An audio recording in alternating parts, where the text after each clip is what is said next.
il turismo rischia di affogarci. Il risultato è una Gardaland che si riempie di persone. El subsistir ha sido a base de cambiar la piel 50 veces.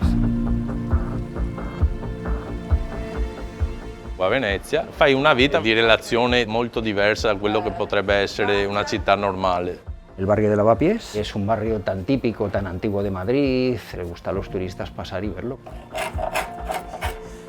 Io sono Paolo Brandolisio e il mio mestiere è fare forcole e remi.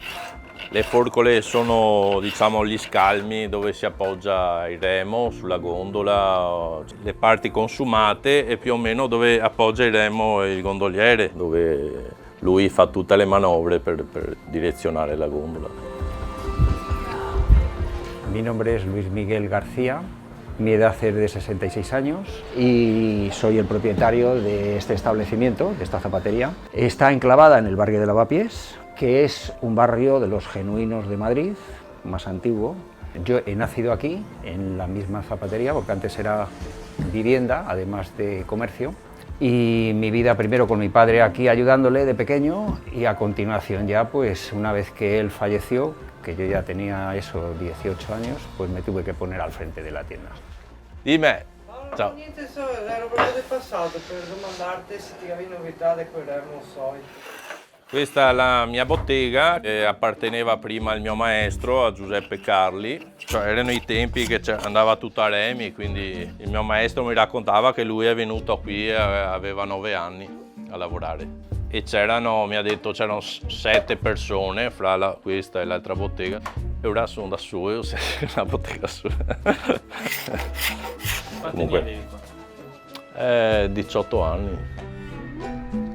Que siempre ha sido un barrio bastante turístico, sobre todo porque tenemos aquí el rastro, que esto es paso obligado desde el metro, y luego el tema de las corralas, que eso es muy típico y la gente le gusta pasar y verlas, debido a eso, a que vienen pues exclusivamente un fin de semana. Nos ha quitado a nosotros, al comercio pequeño, sobre todo gente habitual.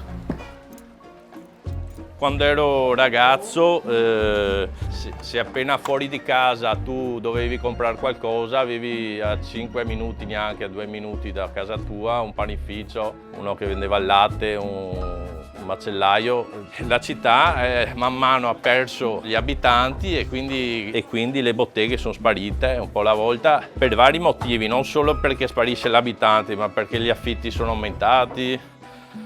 Allora, sì, qui era tutto botteghe qui. Botteghe, non c'era neanche un albergo. Qui c'era un panificio da anni, chiuso. Lì c'era un bar, lì c'era un altro bar, c'era una pasticceria e un bar. Qui vendevano piastrelle una volta. Si nos limitamos a esta calle, que es representativa del barrio, pues teníamos, por ejemplo, aquí al lado había una fábrica de caramelos, a continuación había una colsonería, había una tienda de mercerías, había 2, muy diferente a lo que ahora mismo hay. Molte attività non tanto legate al turismo sono andate via.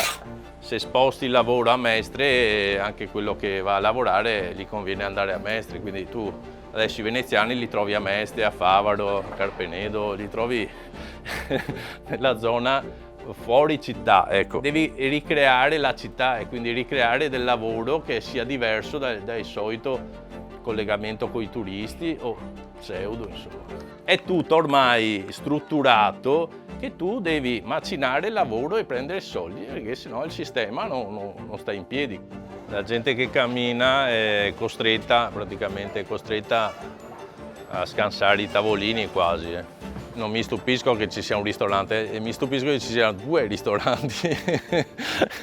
I mestieri a Venezia sono pochi perché allora cosa c'è? Il ristoratore, ma poi il ristoratore bisogna farci il mazzo, e per fare un albergo deve avere i soldi, quindi i mestieri sono pochi da scegliere. Se devi fare il gondoliere devi essere almeno figlio di gondoliere, se no è difficile entrarci. Questa è la realtà dei fatti.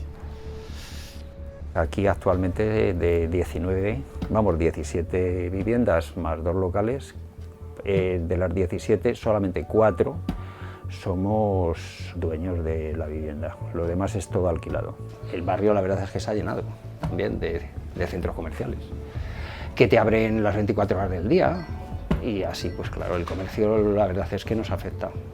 La città gira tutta intorno al turismo, dopo che sia turismo di massa, turismo di qualità, quello che vogliamo chiamarlo. E il risultato lo vedono tutti, è una Gardaland, fra virgolette, che si riempie di persone.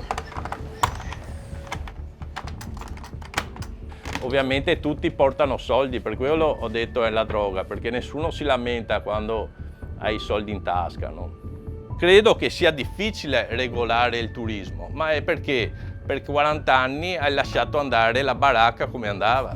Quelli che governano e hanno governato la città diventano impopolari e si cominciano a fare certe proposte. La scimmia allo zoo.